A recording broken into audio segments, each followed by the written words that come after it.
ప్రభువైన యేసుక్రీస్తు నామములో మీ అందరికీ వందనములు. హల్లెలూయా.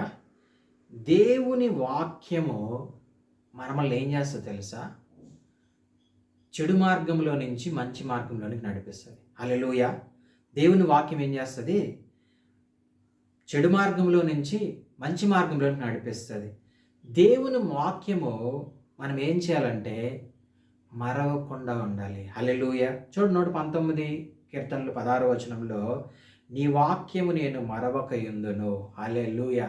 నీ వాక్యము మరవక యుందును అంటే వాక్యం ఏం గుర్తు చేస్తుంది? సత్యమును గుర్తు చేస్తుంది. హల్లెలూయా. వాక్యం ఏం చేస్తుందంటే చీకటి నుంచి వెలుగులోనికి నడిపిస్తుంది.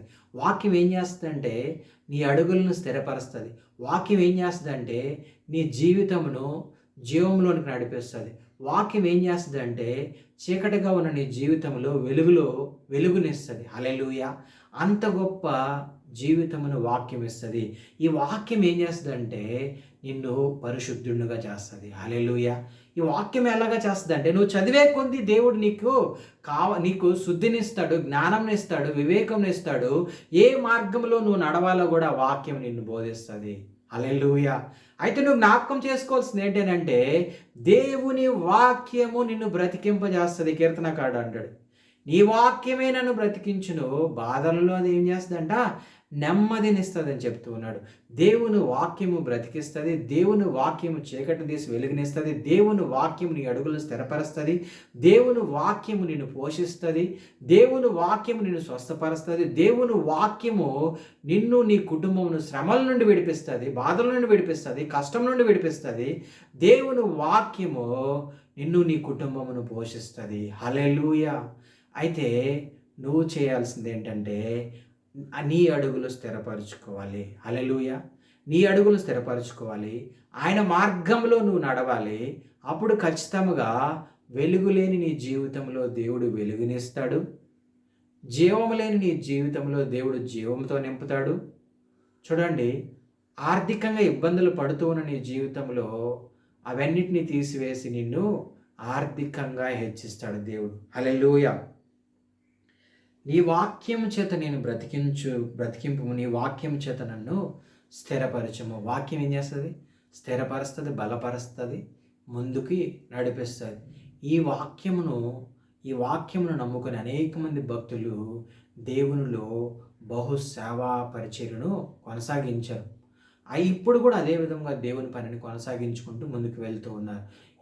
ఈ వాక్యం ఏం చేస్తారంటే మనల్ని ప్రతి ఒక్క పరిస్థితి నుంచి విడుదలను దయచేస్తుంది. హల్లెలూయా.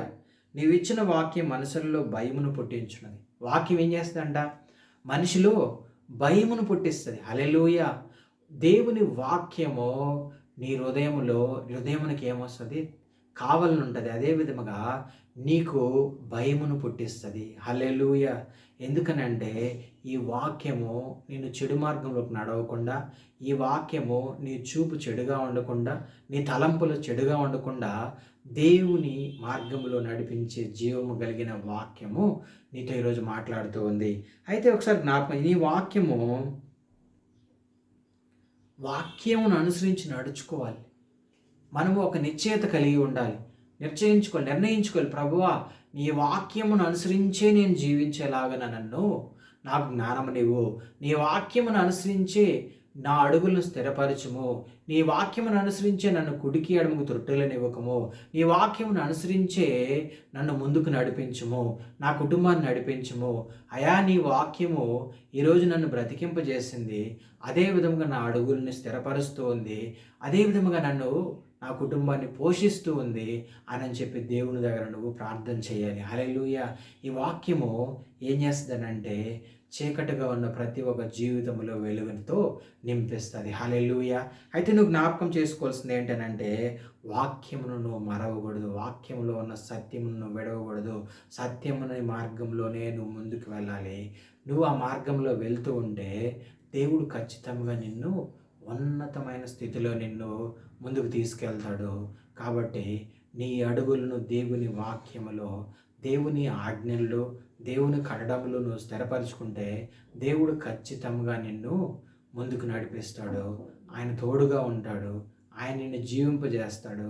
ఆయన నిన్ను పోషిస్తాడు. ఆయన నిన్ను ప్రేమిస్తూ ఉన్నాడు కాబట్టి దేవుడు వాక్యమును అనుసరించి నువ్వు నడుచుకొని ముందుకు వెళ్ళు. దేవుడు ఖచ్చితంగా నిన్ను బహుగా ఆశీర్వదిస్తాడు. దేవుడు ఇటు మాటలు దీవించిన గాక. ఆమేన్.